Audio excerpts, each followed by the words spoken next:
All right, everyone. Welcome once again to the Faces of Business. I am your host, Damon Pistolka, and with me here today, we have none other than Mickie Kennedy from eReleases. Man, glad to have you here today, Mickie. Oh, it's great to be here. So, when we have guests on, Mickie, we always like to start out with the age-old question. How did you get into what you're doing today? You've It was had your company for more than 2 decades, which I don't see how this could be because you don't look like you're that old, first of all.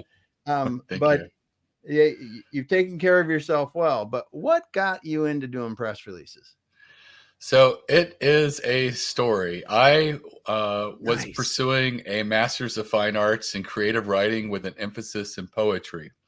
And my career plan was I'm going to wait tables, and in my downtime I'm going to read and write. And so I graduated. I worked a summer doing exactly that. And I got to tell you, I tip 40-50% now, but for a reason. It was terrible. My ankles hurt, my knees hurt. I was fried at the end of the day, and I wasn't reading and I wasn't writing. So I said, Mickie needs a safe office job. So I applied. I applied to a lot of places, and a telecom research firm hired me as employee number 3. And one of the things they said is, hey, you have a writing background, figure out press releases for us and send them to the media. And that meant writing press releases, looking at their data and figuring out what was interesting, what story is there behind these numbers, and then faxing. we Oh faxed yeah. to Yeah. about 200 people, and our fax machine was state of the art. It had 100 numbers saved, but I had to send to almost 200 people, so I had to delete. I had to spend like hours and hours programming numbers and then deleting them. And I begged my boss, "Is like, could we buy a second fax machine?" And he's like, Yeah. "Oh, they're just so much." They're like, at the time, I think they were like, one like that was like $5,000. Yeah. So Oh man. I did that. I sent it out. I got lots of media pickup. And what I noticed is over time, journalists would say, hey, could you just email me press releases in the future? And I mentioned to my boss that email seems like a better solution than faxing. And he said, there could be a business there. And so I took the idea, and I contacted journalists in my downtime and said, can I send you press releases on your beat? And they're like, for free? I'm like, yeah. And they're like, sure, sign me up. So I launched a little over 24 years ago with 10,000 journalists in my database that I had reached out to. And I was just a matchmaker. I was taking clients' press releases and just sending them to journalists that were, in that industry or that they covered that subject. Yeah. And over time, the Newswire, PR Newswire, which is the oldest and largest newswire press Yeah. releases, reached out to me and said, hey, you should also be sending press releases through us. And I'm like, my clients are spending $200 or $300. You're charging $1,500 to move a press release out nationally. And surprisingly, they didn't walk away. They were just like, well, tell us about your customers. I'm like, they're startups, they're lean, they're mom and Yeah. pops, they're authors, they're speakers, and they have small budgets, and they're probably doing just a few press releases a year, like 3 or 4. And so they said, our salespeople are never going to reach out to people like that. So this would be a completely new audience for us, and we would be able to Wow. support you, but you handle all the customer service dealing with these people and holding their hands and walking them through the process. And that's sort of what we do. And our prices are a bit more than they were when I started 20 some Yeah. years ago, but they're still a fraction of what the Newswire itself actually charges for the same distribution. That's cool. That's cool. What's cool, first of all, that you were doing this at a time when you were still faxing things, right? Right. It's hard to think back at a time when we were actually putting the paper in there and getting it out there. It was just, And that screeching sound it made, oh, it's like that's the yeah. stuff of nightmares. Yes, it is. Yes, it is. If you hear it today, you're just like, what's that? What's that? And that's a good thing. But then, leveraging the 10,000 journalists as a matchmaker, that's cool. And getting that going. But man, it had to be very exciting when you were able to do that with PR Newswire. Absolutely. It's been amazing. I feel like I'm a co-op of small business owners, and I represent them so I can negotiate the best price with the wire and ensure that they're getting a really wide distribution. Yeah. Yeah. So as you're doing this for companies, what are some of the best, well, let's start about what are some of the reasons you don't want to do a press release for that people may think you should? So personnel hires rarely do anything, but yet Okay. I think they're probably the most common press release we get at eReleases. It's like, hey, we have a new, VP of marketing or an Yeah. HR assistant or something like that.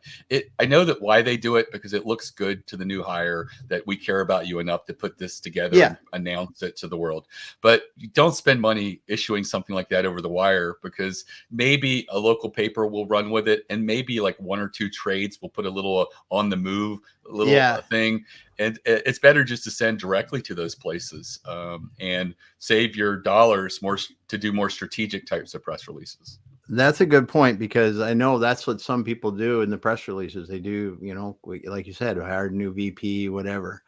Um, so let's talk about the press releases themselves first of all. So um,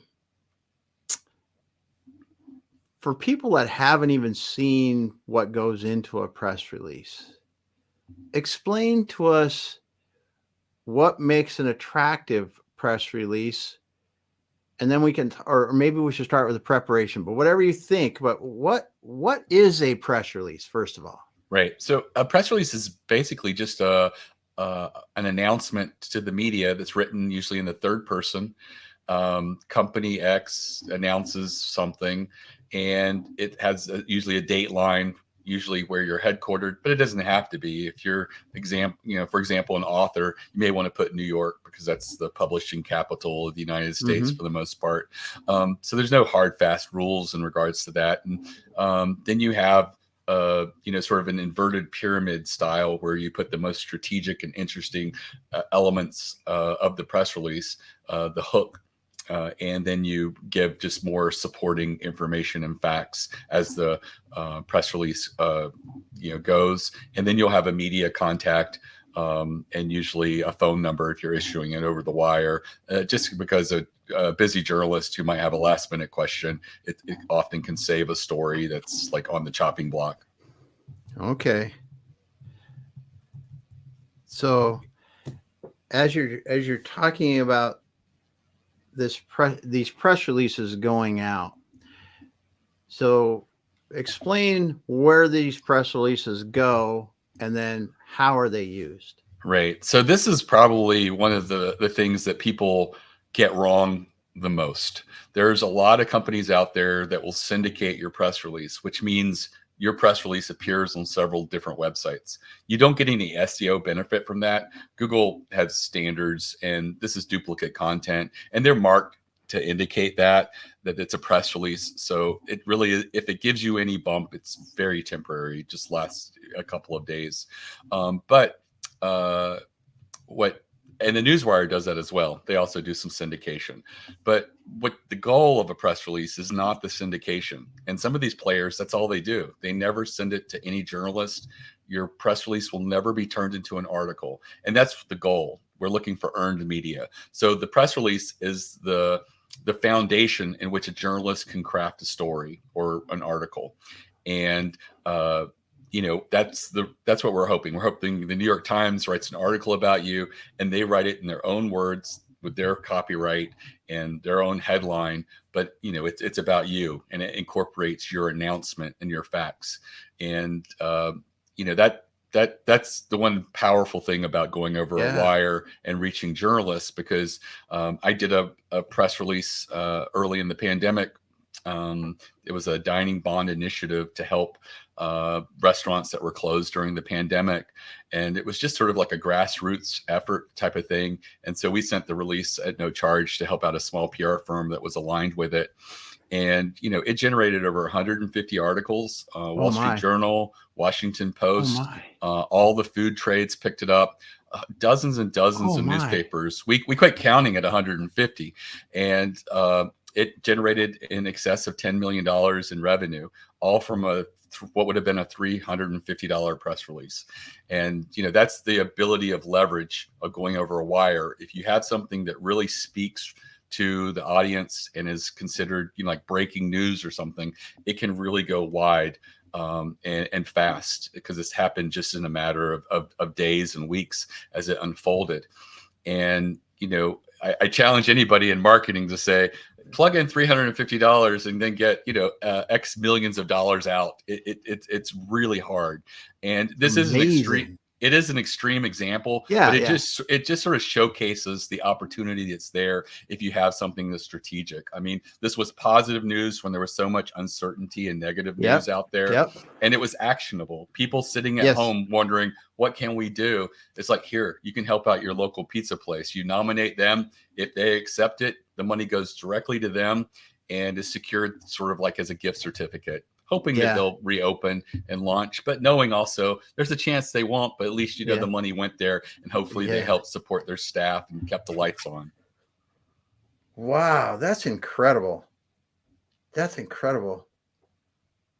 I never really knew what you just said, that your press release, your goal is to have your press release be the foundation for articles that someone else writes and puts into their paper, into their online, whatever.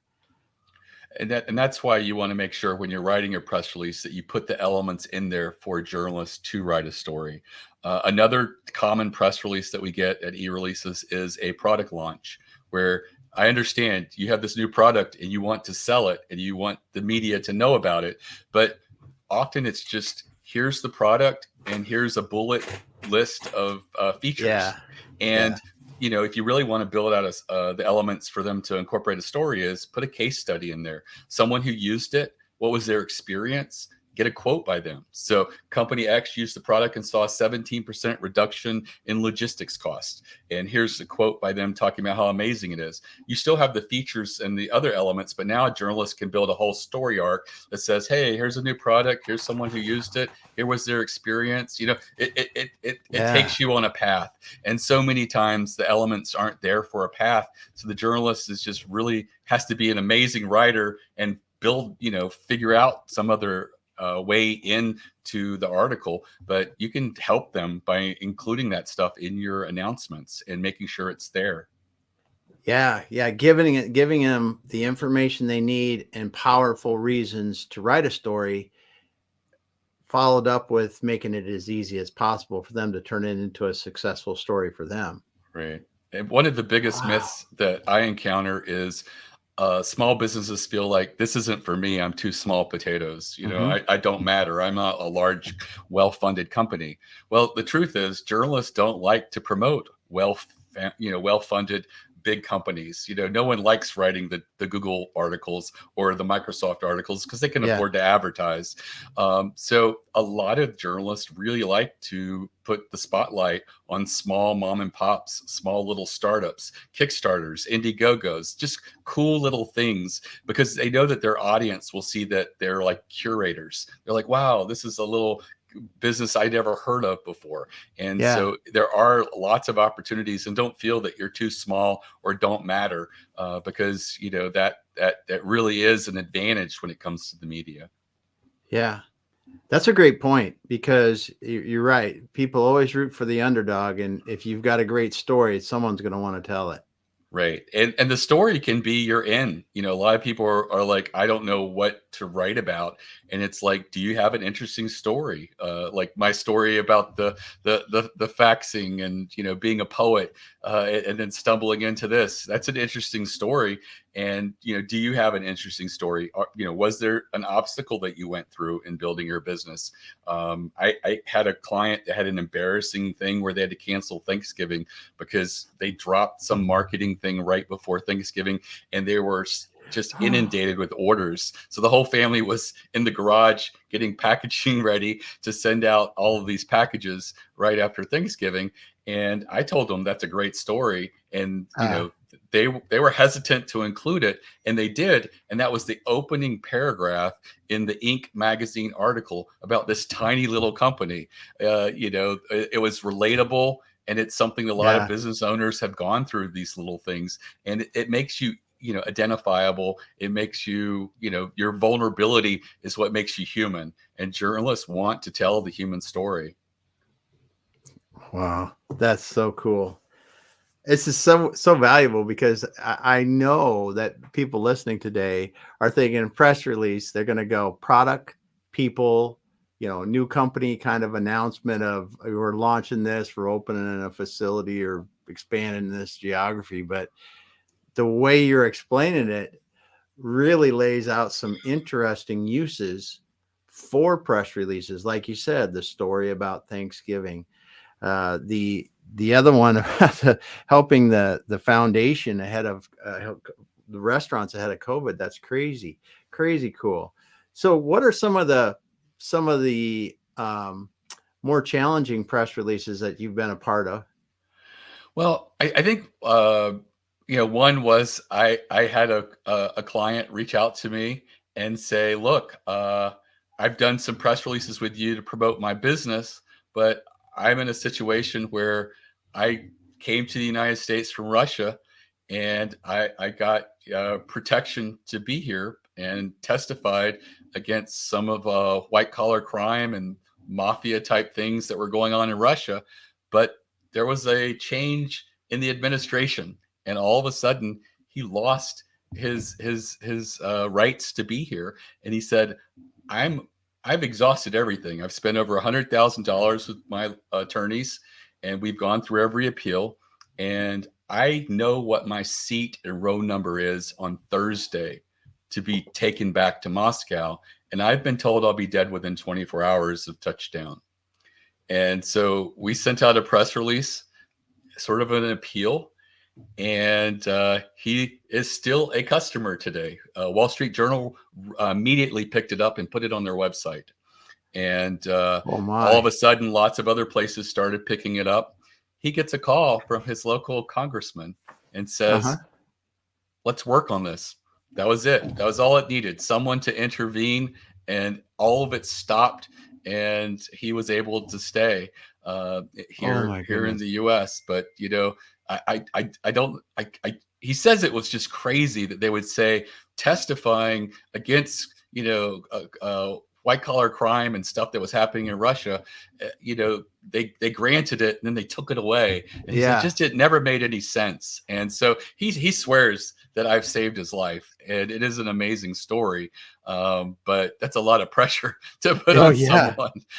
But Yeah. I'm glad it turned out the way that it did. But it just shows, that sometimes just bringing something to attention.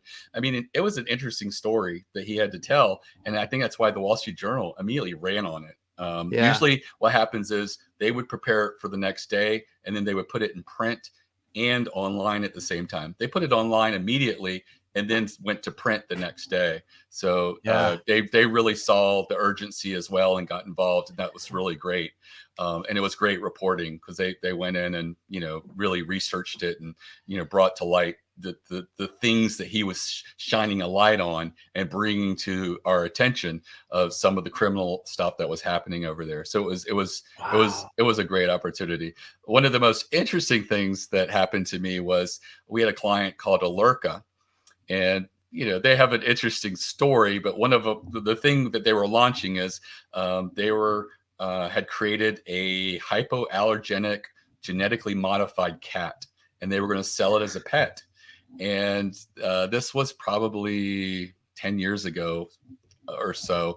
And I remember being in Midway Airport in Chicago and looking at the news desk of all the magazines, and I'd say about a third of them had this company on the cover. Oh Uh, really? and it wasn't positive news. Some of it was like, "Are we playing God?" and a Yeah. picture of the cat, and Discover magazine, People magazine. Everybody was talking about it. It was really hot. They got millions of dollars from people who wanted to reserve these cats. It all sort of fell apart years later. people are saying that the cats weren't really genetically modified and it was a pyramid scheme or something like that. But it was pretty a interesting story. And, it was a very interesting time and to get that out there. But that does go to like the vetting process. When we send out a press release, we're taking your word that what you're saying is accurate and true. We're not vetting and doing the actual research that a journalist would do. Now, if a journalist got that, they would want to have some vetting and stuff like that. The interesting thing is they did have a lot of vetting in that they were a research company and they were involved in laboratory results for a lot of tests and stuff like that. So it seemed like if anybody was going to create something like this, it would be these guys. Huh. Super interesting uses. And it's got to be weird, like you said, even with the person that was in witness protection, to see a press release go out, the high visibility publications take it that quickly and turn it into something and then see the results. It's remarkable. Yeah, it really is. And, that being said, the most important part of a press release is what you're announcing and what you choose to announce. And unfortunately, so many people come to eReleases with a press release they've already written. Like they looked at a competitor and they saw them do a press release and they said, let's do our version of that press release. And often you're working with press releases that didn't really work for your competitor, so it's probably not going to work for you. And so I really try to push my clients to do more strategic types of press releases. The one that always works no matter what, does take a little bit more effort, is to do a survey or study within your industry. Take the results of that, get the biggest aha moments from the survey, build it into a press release, share your analysis of why you felt that the results skewed a surprising way, and put that together and then send it to the media. I have clients that are just like really resistant. So I had some like, well, I don't know how to do a survey. And it's like Survey Monkey. It's easy. Yeah. Four questions per page, 4 pages, 16 questions. On the last page, you can put some fun goofball questions, because once they get to the end of the survey, if they stop, you still got 75% of their results. And surprisingly, the last page is where a lot of the really cool survey results come from. I had a auto repair shop in Pennsylvania say, we can't do a survey. We're just a little auto repair shop. And I'm like, anybody could do a survey. Just claim it and do it. They say, well, we don't know who to send it to. And I'm like, do you belong to some trade associations? And they're like, yeah, we belong to this independent one and this one. It's like, ask them if they'll send the survey link to their members in exchange for you mentioning them in the press release you'll be issuing over the wire. And I the small and independent trade associations don't get a lot of love.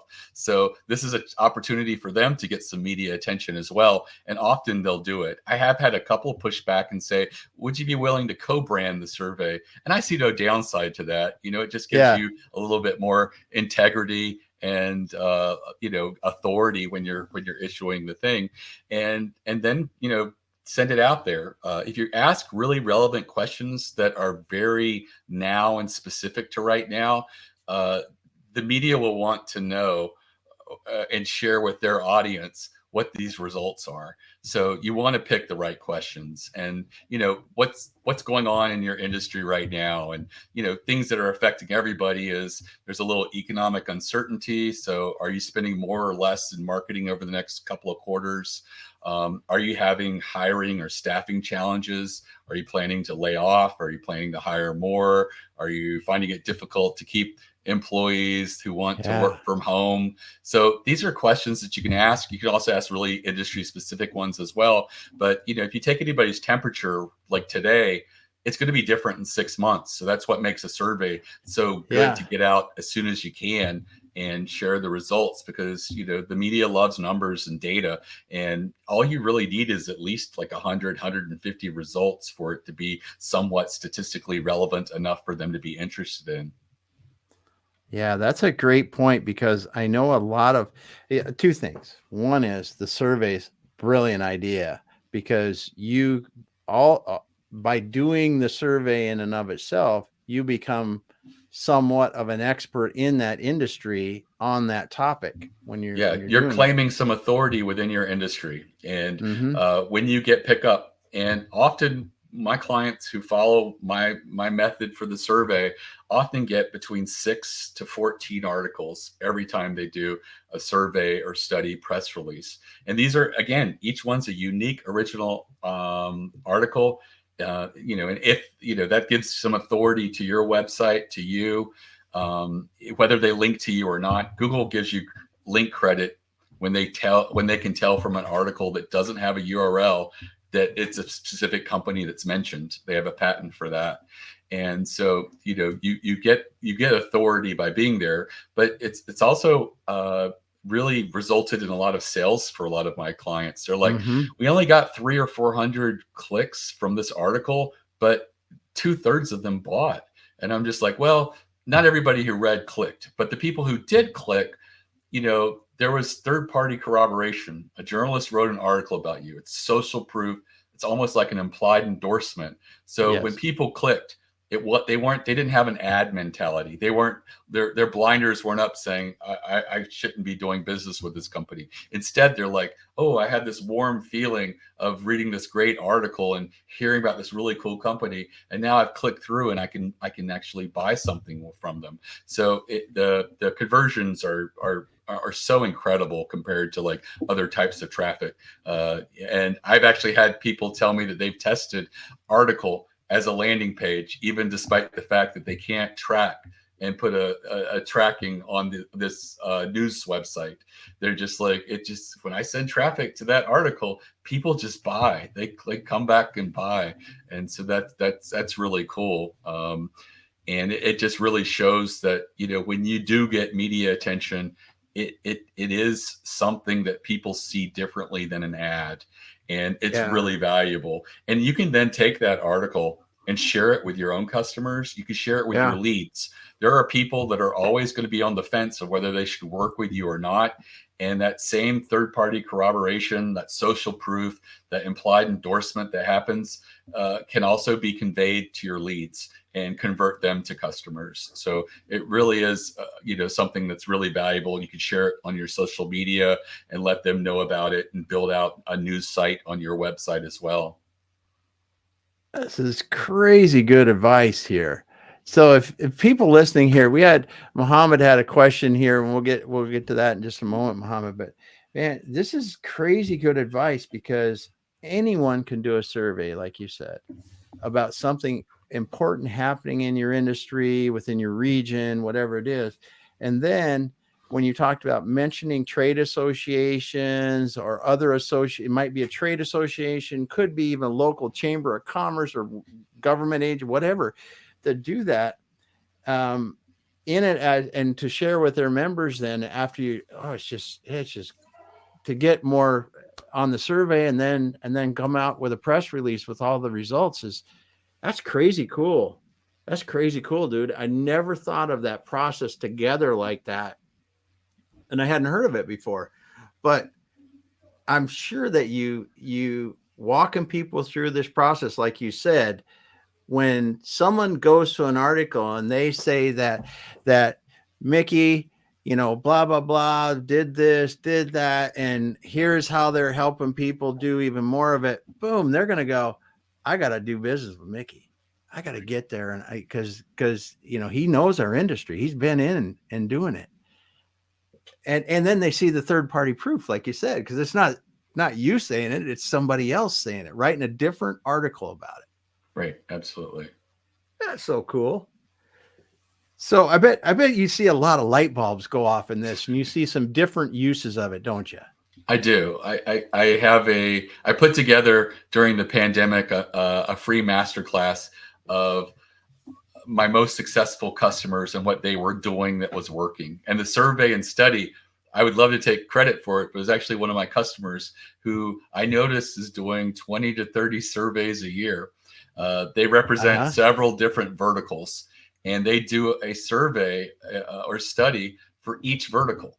And then they send it out, and they get all this traffic and links to the individual segments on their website that speak to all these different verticals, and it's just a huge traffic driver for them.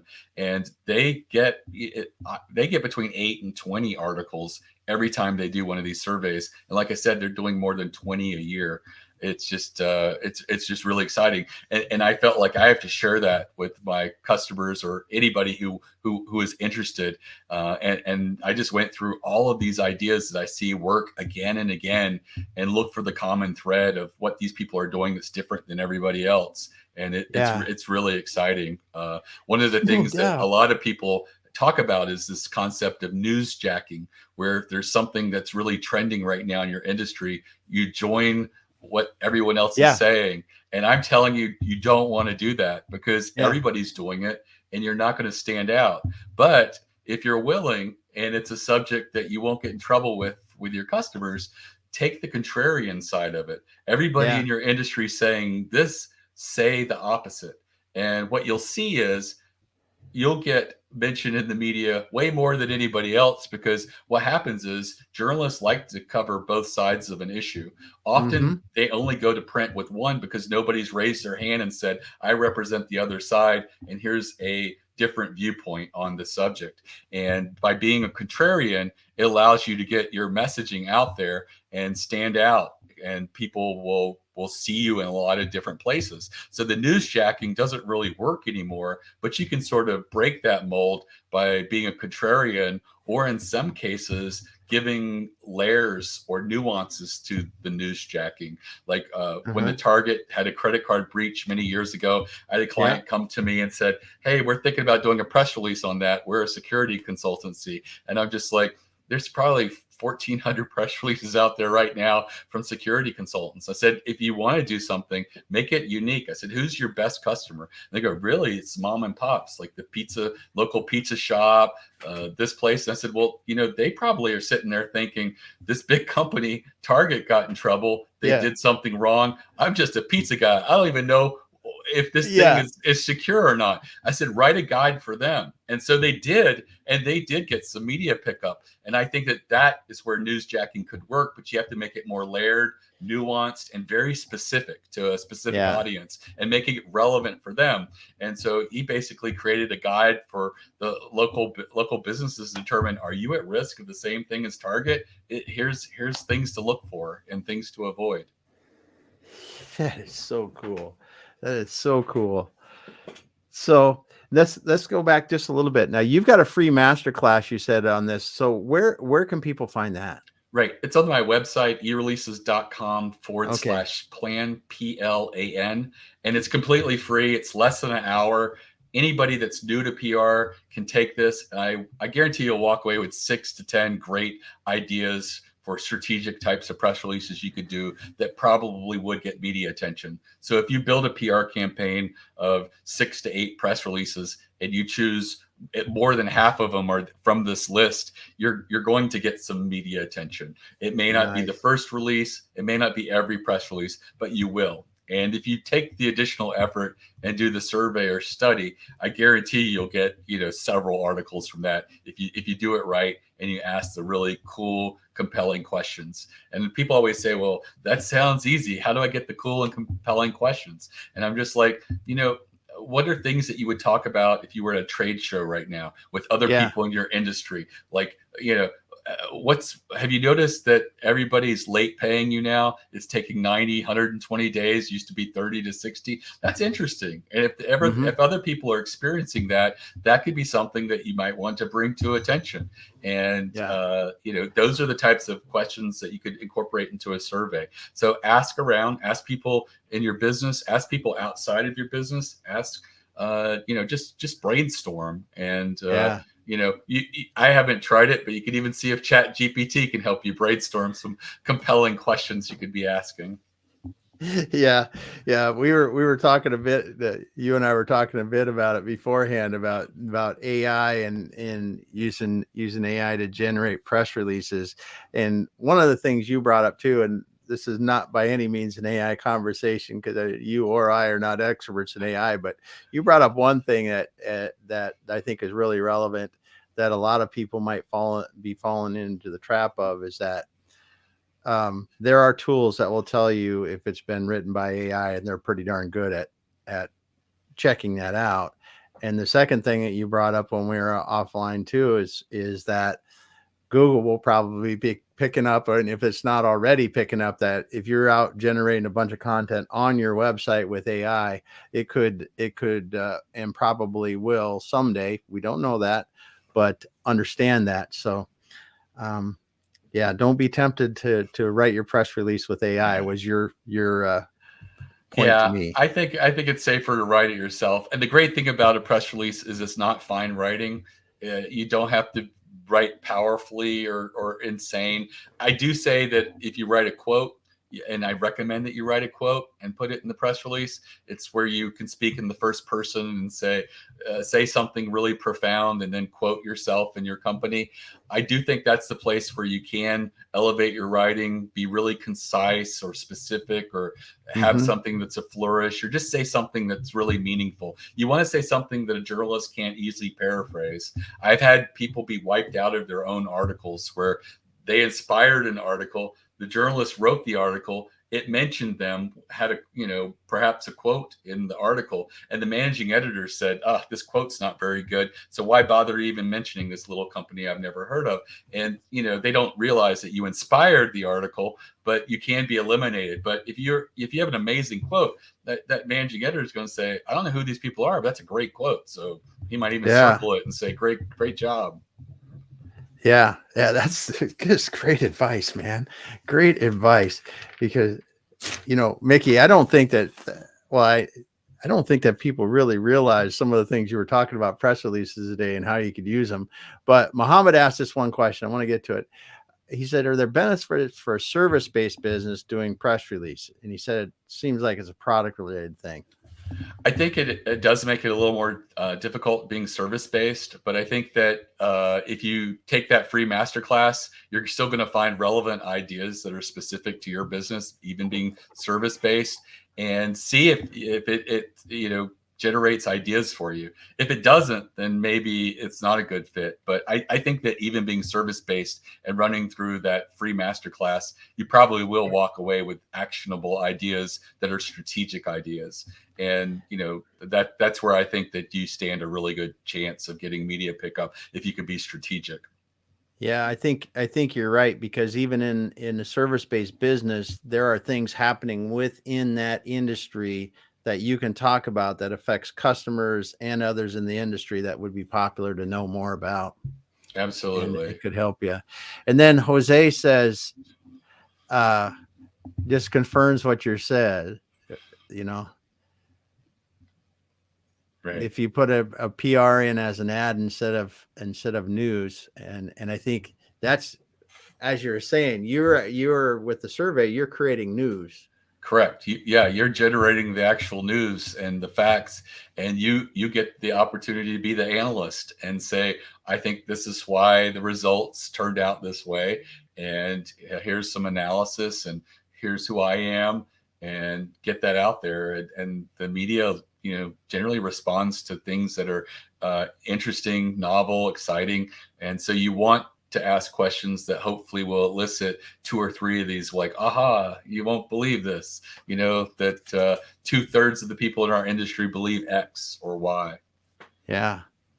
So cool. And, as the title of our show today, standing out from the crowd, I mean, this all these things help you stand out from that crowd and really make, put yourself, like we talked about with the surveys, into more of an industry influencer. Not, that might not be the right word, but someone that's knowledgeable in the industry and has taken the time to really do some work to understand it better and then speak on important topics in the industry. So, right. Oh, man.